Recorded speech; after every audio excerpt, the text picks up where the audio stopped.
पर रोज प्रार्थना करता था, नाथ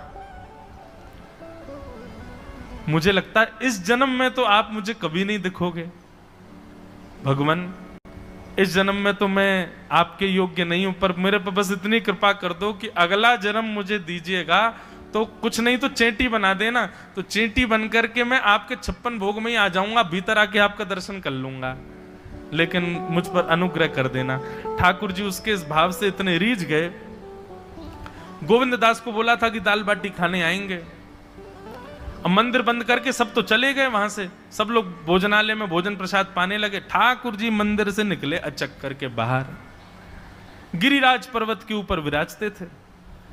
जैसे ही बाहर निकल करके आए तो गिरिराज पर्वत के नीचे ही वही झाड़ू लगाने वाला उन नेत्रों से आंसू बह रहे थे। ठाकुर जी का चिंतन कर रहा था, आज ठाकुर जी ऐसे दिख रहे हैं, आज नीली पोशाक पहनी है, सिर पर चांदी का मुकुट पहना है, ठाकुर जी ने आज गुलाब का इत्र लगाया है, ठाकुर जी के ऐसे ऐसे मकराकृत ठाकुर जी के कटाक्ष, वो सब चिंतन कर रहा था।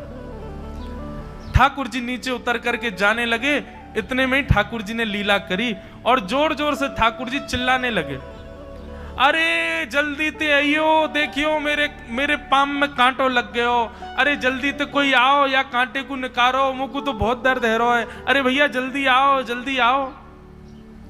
अब ये स्वर जैसे ही सुना उस झाड़ू लगाने वाले ने, उसके नेत्र खुल गए, उसने देखा, बोले कि ये स्वर कहां से आ रहा है। उसने जैसे ही नेत्र उठा करके ऊपर देखा तो नीला बाघा पहना है, मोतियों की माला पहनी है, मकराकृत कुंडल पहना है, चांदी का मुकुट चमक रहा है मस्तिष्क पर, ठाकुर जी के केश घुंघराले लहरा रहे हैं और ठाकुर जी अपनो एक पाम हाथ में पकड़ करके और एक पैर पर लंगड़ी जैसे खेलते हैं ऐसे ठाकुर जी कूद रहे हैं यहां से वहां।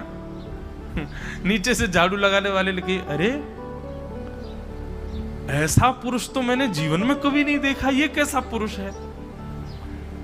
नीचे से ही ठाकुर जी को देखने लगा, अब स्वरूप उसको पता था तो उसने कही ये जरूर ठाकुर जी होंगे, वहीं से प्रणाम करें। ठाकुर जी बोले प्रणाम कर रहा हूं, दारी के जल्दी ऊपर आ, कांटो लगो मेरे पाम में या को निकार। बोलने लगा, बोले मैं ऊपर नहीं आ सकता, गुसाई जी मारेंगे, सब लोग डांटेंगे मुझे। अरे नहीं गुसाई जी ऐसा कुछ ना कहें, ये सब तो बाहर के लोगों ने नियम बना दिए, मैं तो सबसे मिलूं, तू आजा जल्दी ऊपर। जैसे ही ऊपर गया, ज्यों-ज्यों ठाकुर जी के समीप जाए त्यों-त्यों उसके नेत्र सजल होते जाएं। ठाकुर जी के बिल्कुल समीप पहुंच गया। भगवान बोले, देख काई को रो भैया, जल्दी कर, मेरे पाम में कांटो लगो या को निकार। जिन चरण कमलों के स्पर्श के लिए सदा लक्ष्मी लालायित रहती है, ठाकुर जी ने उसकी गोद में अनायास अपने चरण रख दिए। बोले जल्दी कांटो निकार, कांटो लगो मेरे पाम में। अब वो ठाकुर जी के सुंदर तलवों को अपने हाथ से ऐसे देख रहा है, ढूंढ रहा है कहाँ कांटा लगा है, कहीं उसको कांटा मिल गया। अब इतने कोमल चरण ठाकुर जी को, उसके नेत्रों से आंसू भी गिरते जा रहे हैं, भाव विह्वल होता जा रहा है। मेरे सौभाग्य की सराहना, ठाकुर जी के इतने समीप। कांटा निकालने के लिए बार बार अपने अंगूठे से खींचे लेकिन कांटा नहीं निकले।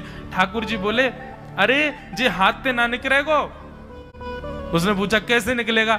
बोले अरे मेरो पाम पकड़ के अपने मुंह के पास ले जा और दांतन से निकाल, तब निकलेगा ये। आहा, कितनी कृपा की ठाकुर जी। कृपा की न होती जो आदत तुम्हारी, तो सूनी ही रहती अदालत तुम्हारी। जो दीनों के दिल में जगह तुम न पाते, तो किस दिल में होती हिफाजत तुम्हारी। कृपा की न होती जो आदत तुम्हारी, तो सूनी ही रहती अदालत तुम्हारी।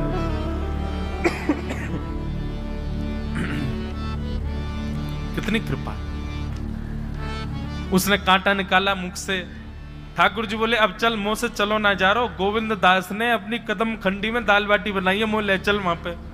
बोला कैसे लेके चलूं? बोले तेरे कंधान पे बैठ जाऊंगा मैं।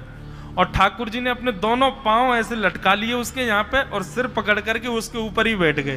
बोले चल ले चल मुंह को। वो तो महाराज बेहोशी सी हो रही है, उसको विश्वास ही नहीं हो रहा ठाकुर जी मेरे संग इतनी बड़ी लीला कर रहे हैं। गोविंदास की कदम खंडी में पहुंचने से पहले उस बालक ने ठाकुर जी गोविंदास जी मुझे बहुत मारेंगे, अगर उनको पता चल गई मैंने आपको छू लिया है तो मुझे बहुत डांटेंगे, आप एक काम करो अब यहाँ से आप पैदल चले जाओ, मैं यहीं खड़ा हूं। ठाकुर जी बोले यहीं खड़ो रहियो, तेरे काजी दाल बाटी लेके आऊंगा मैं।